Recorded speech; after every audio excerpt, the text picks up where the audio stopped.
Pride, it's a thing you hear when you talk to a Ford of Canada employee. Meet Sasha. Being a fourth generation employee is very special. I can still remember my grandfather, how happy he was to hear that I was going to continue on the tradition. For anyone who used to drive a car, they would love an EcoSport. Right now, get over $2,500 in total price adjustments on the 2019 Ford EcoSport Titanium. Hurry in. Ford employee pricing ends September 30th. It's your last chance to get Ford employee pricing. To learn more, click on the banner. FSN Radio. It's all about what's next. Go to financialsurvivalnetwork.com and sign up for your free weekly newsletter. You'll also get 3 free reports. The Financial Survival Network. It's all about what's next. Welcome. You are listening to the Financial Survival Network. I'm Kerry Lutz. And, well, you know, we've been talking with this company for quite a while. They are probably one of Egypt's greatest hopes. They're re-exploring ancient gold mines that were never fully developed. As you know, technology plays a role in this. Also, there wasn't seismology, there weren't magnetic studies, there wasn't anything. Hydrology. Basically, if you saw it in the ground, you dug it up. That was the way it worked in ancient Egypt. The company, you've heard it before, a glad sponsor of FSN, Aton Resources, Aton Resources, Inc. And you can find them at atonresources.com. The symbol, they're traded on the Venture Exchange. The TSX Venture is AAN like Nancy. And our good friend Mark Campbell is back with us with some exciting news from this ancient land, which is really trying to become a modern country very quickly now. They get capitalism, and they know that the government cannot create wealth, that it has to come from the individual. Mark, it's great to have you back on. I know we're in a lot of different time zones here, but we appreciate it. So what's happening with this new mining law in Egypt? Well, thanks, Kerry. It's great to be back, and glad the hurricane missed you. Oh, yeah. But yeah, you're absolutely right. There's been a lot happening over the last several months, which is extremely encouraging, and I believe will be transformational, not just for us, but for the country and for the mining industry in general. As you know, going back, to the beginning of 2018, the Minister of Petroleum, at the behest of the President, hired Wood Mackenzie, the consulting firm, to look at why there was no mining in Egypt, no mineral exploration investment really, and what they could do to change that.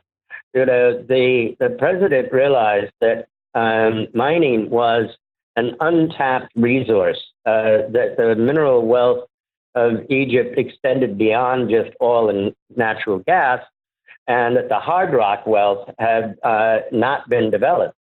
And he obviously realized that this could be a huge win for the economy in terms of, just wealth creation, job creation, training, and so he tasked the Minister of Petroleum, who's a very smart guy, to look into this. And of course, being from the oil and gas business, wasn't particularly au fait with mining, and so he brought in Wood Mackenzie to advise and to give them a roadmap as to what they needed to do to actually transform the mineral exploration. And then the development of a mining industry here in Egypt. And when you look at back, as you were saying, historically, Sukari, we have the Sukari mine, which began production in 2009. But before that, there hadn't been a gold mine built here in 100 years. And wow. It closed in 1956. So, there is no, unlike the oil and gas business, which has been here 120 odd years, and where we turn out petroleum engineers and geophysicists and geologists every day, twice on Sundays, there is nobody in Egypt that had, any knowledge. Not like there's a guy or a couple of guys or whatever. I mean, there's zero. And so they realized to develop this that they needed to get in people that could advise them, and they needed to, attract foreign mining companies, exploration companies and mining companies into the country to develop it. And so they took those steps.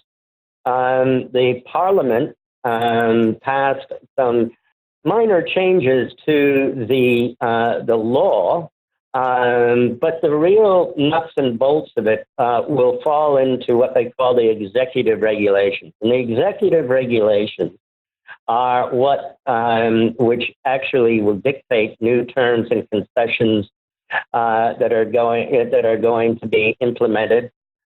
This has to be out legislatively by the 6th of November. So we're waiting and watching. But from what we understand, that they will be very favorable in terms of attracting investment.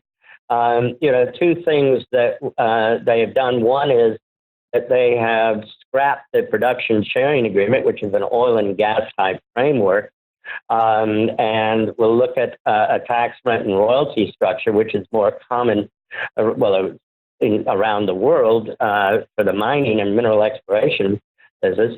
Most importantly, they understand that the mineral exploration business is unlike other businesses. It's certainly unlike oil and gas in the fact of the long lead time. You need to attract investment into exploration first, because until you find a commercial deposit, you're not in any danger of building a mine.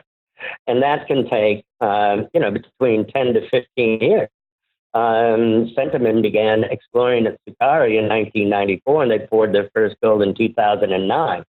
So, the lead times are long, and it has to be understood because, here, not having that industry, there's very much of a sort of factory mentality. So, raise money, build factory, produce baby food, make money off of baby food. Right. Not the same in the mineral industry. So those things bode very well for them, doing what is needed to attract the industry. It's pretty simple. I mean, you don't need to reinvent the wheel. I mean, you can look at where countries who are successful, like Canada and Australia and the United States and others, have been successful in attracting investment in the country.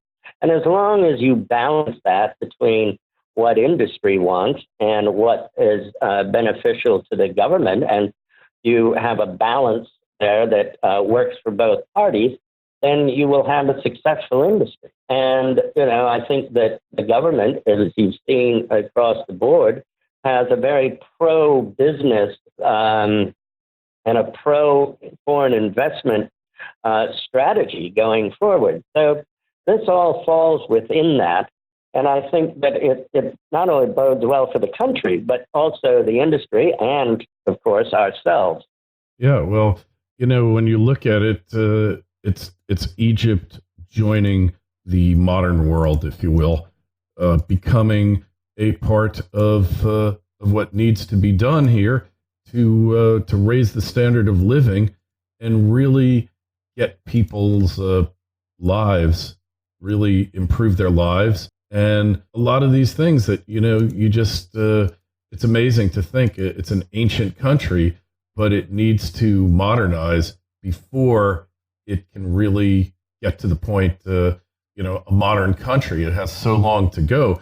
It's really good that finally there's enlightened leadership, though, that really gets this, FSN Radio. It's all about what's next. For millennia, ancient pharaohs prospered from unparalleled riches made possible by Egypt's resource-rich gold deposits. But despite this rich history, modern Egypt remains one of the most underdeveloped gold mining countries in the world. But that's all about to change. Aton Resources is leading the charge on the Egyptian mining revival. As the only public exploration company in Egypt, Aton Resources has first mover advantage. Focused on their 100% owned Abu Marawat concession, Aton Resources is advancing several exploration targets, including the recent discovery of the legendary Lost Mountain of Gold at Rod Ruin. Learn more about this exciting drill program and other news at atonresources.com. Aton trades on the TSXV under the ticker symbol AAN and on the OTC under the ticker ANLBF.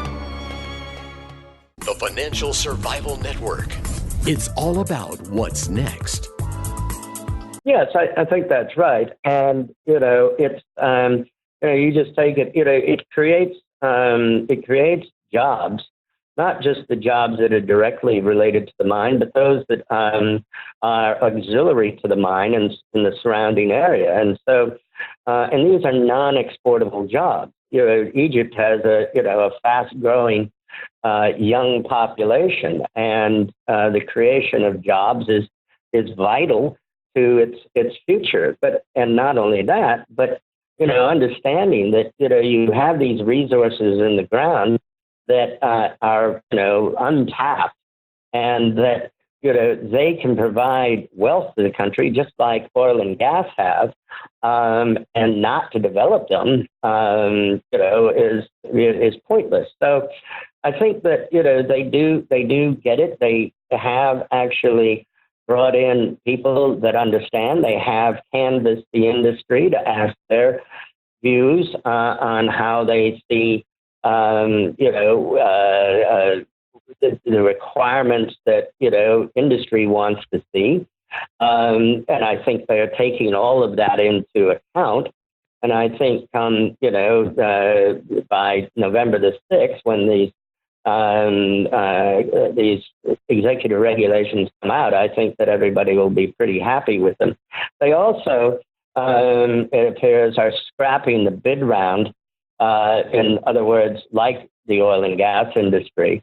And this goes back to what it was beforehand. When EMRA was known as the Egyptian Geological Survey and Mining Authority, and this goes back to, it was under the Ministry of Industry. And in those days, companies could come and look and pick up ground that they chose.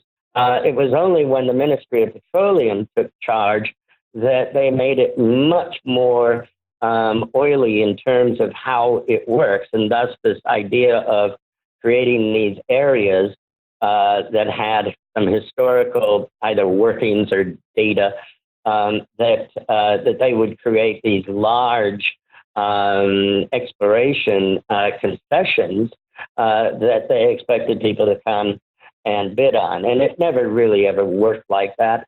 And people like to be able to go and pick up the area that they want to and relinquish, what they don't want, and to focus in on targets that they believe have merit. And these huge areas. Don't forget, Perry, that 3 years ago, before we relinquished the Satiri concession, our land package was larger than Luxembourg. And for, a junior mining company where there's very little data, is that, to explore that is, pretty nigh on impossible, because, you just can't cover all of it. And they don't allow aeromag or any type of aerial surveys here, so we use satellite imagery instead. But nonetheless, it you want to be able to cut your cloth accordingly in terms of what is manageable for you. And I think we've got that down. We've got now Rod Ruin as our main target. We've got another, 16, 17 valid exploration targets. And, we have at Hamama a development project. So, we now have in our 596 square kilometer package something that is far more manageable, and something whereby it offers a lot, especially if moving forward there are people that might like to park with us to, develop our areas. So I think that, it's a good deal. Getting rid of the bid round. The other thing is that, the country realizes, the government realizes that you need the junior mining companies here. We are basically the venture capital arm of the mining industry.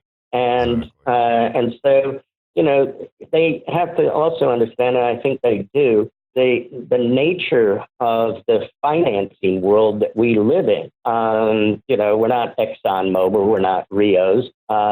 We don't have, huge amounts of cash to throw at things. And so we have to do this in a very, we have to do this in a very clear manner. We have to, focus on what we're doing. We have to work to develop that. We have to go back and raise some more money. Hopefully we have good results. We come back and raise more money. And so we have to work in a very scientific fashion and very focused to try and do that as fast as possible, for our investors who, obviously want us to try and, develop a discover a commercial deposit in as fast a time frame as is humanly possible. So I think that, by getting rid of bid rounds, by going and scrapping the PSA and the cost recovery and the 50-50 joint venture is important. That 50-50 joint venture has always been a killer because you could never partner up with somebody because you already had a 50% partner. And the cost recovery is very opaque, and it doesn't lend itself to our industry. I'm not even sure it lends itself very well to the oil and gas industry, but at least it fits its profile better than it does with us. So they could make a return. The oil and gas industry could make a return, but the problem, as I understand it, for miners such as Aton, is that it was impossible to make a return, and it just you shouldered all the risk and basically wound up with no reward. Yeah, and that's right. And and the thing is that as we talked about before, the economics of oil and gas and mining are completely different. It's like trying to compare American Airlines with Uber, just because they move people around. But the fact of the matter is that in oil and gas, your costs are all up front in the exploration and completion of the well. Once you've decided that you have a commercially viable reservoir, you stick a production wellhead on, hook it up, and that's it. A guy comes out once a month, reads the gauges, and that's your operating cost, effectively. Correct. So, and you're producing oil and gas every second of every day. So, the business is just, completely different and are not comparable at all. And, it's all well and good saying, well, this is the best for the country. Well, it's not the best for the country, because if nobody explores, if no mines are ever built, then you got nothing. So by having tax, rent, and royalty, the government makes money, the company can make money, and you're off to the races in creating an industry. And you employ people. And you want to develop a domestic industry, but you can only do that by training people and giving them the experience. A guy who graduates from mining engineering here, or hard rock geology, where does he go? I mean, there are no jobs for it. For us, we have Egyptian geologists, but, we don't need any more than, the ones we have. So you need more people here so people can come out and get that experience that is required for them, to be able someday in the future to build an industry. And that only comes from creating an industry. Of course, and you've done an amazing job here at getting this through. Your work, you've really stuck with it. You are the definition of persistence, Mark.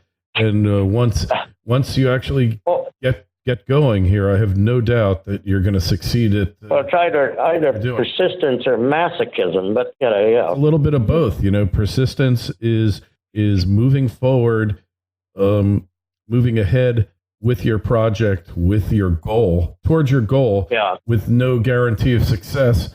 And at times it looks like the entire world is against you, and yet you carry on. My old partner was a military guy, and they had a saying there: CM, Charlie Mike, continue mission. And that's what you've been doing here for years, Mark, and it's finally come to fruition. So hopefully then... Well, it is. You have to, it's not, as everybody knows, it's a tough business. And you have to, at times you find it challenging to remain positive, but you just have to keep putting one foot in front of the other and, focus on what it is that you need to get done in the long run. And that would be true whether, if we are in this business in Egypt or you're in this business in Timbuktu. I mean, each place that, you work has its own challenges, and you just have to, understand what those challenges are and try and move forward, in the face of them. Absolutely. And you are the very definition of persistence. So you need to go take a look at this company. We've been following it for years already. And you just go over to Aton, Aton Resources.com. All the information is there. The communication from the website to investors, prospective investors, is among the best I've seen of any site out there, Mark. The ticker symbol, you find it on the TSX Venture, AAN like Nancy. That's Apple, Nancy. And check out the company. It could be a real bargain, especially when the law starts to come together and things start to move ahead. Mark, we wish you the best of luck as always. Thanks so much for taking the time out to talk with us. Well, thank you, Kerry. I always enjoy it. Likewise. And questions or comments for Mark or myself? What do you think is going to happen with gold? Where's the price heading? Right now, we're in that heading to that mid 1,500 range, which is crucial. Others, some have said $1,800 by the end of the year. Charles Nenner has said $2,500. Just imagine what these juniors are going to look like with an $1,800 or $2,500 an ounce gold price. Could be amazing. Mark, thanks so much. We'll talk to you again real soon. Thanks, Kerry. Pride. It's a thing you hear when you talk to a Ford of Canada employee. Meet Sasha. Being a fourth-generation employee is very special. I can still remember my grandfather, how happy he was to hear that I was going to continue on the tradition. For anyone who used to drive a car, they would love an EcoSport. Right now, get over $2,500 in total price adjustments on the 2019 Ford EcoSport Titanium. Hurry in. Ford employee pricing ends September 30th. It's your last chance to get Ford employee pricing. To learn more, click on the banner. Don't fall short on your to-do list. Hurry into Home Hardware's Fall Savings Sale. Save 25% on Filtrete furnace filters. The Fall Savings Sale, on now, only at Home Hardware. Here's how. FSN Radio. It's all about what's next. Go to financialsurvivalnetwork.com and sign up for your free weekly newsletter. You'll also get 3 free reports. The Financial Survival Network. It's all about what's next. Pride. It's a thing you hear when you talk to a Ford of Canada employee. Meet Sasha. Being a fourth-generation employee is very special. I can still remember my grandfather, how happy he was to hear that I was going to continue on the tradition. For anyone who used to drive a car, they would love an EcoSport. Right now, get over $2,500 in total price adjustments on the 2019 Ford EcoSport Titanium. Hurry in. Ford employee pricing ends September 30th. It's your last chance to get Ford employee pricing. To learn more, click on the banner. Pride. It's a thing you hear when you talk to a Ford of Canada employee. Meet Sasha. Being a fourth-generation employee is very special. I can still remember my grandfather, how happy he was to hear that I was going to continue on the tradition. For anyone who used to drive a car, they would love an EcoSport. Right now, get over $2,500 in total price adjustments on the 2019 Ford EcoSport Titanium. Hurry in. Ford employee pricing ends September 30th. It's your last chance to get Ford employee pricing. To learn more.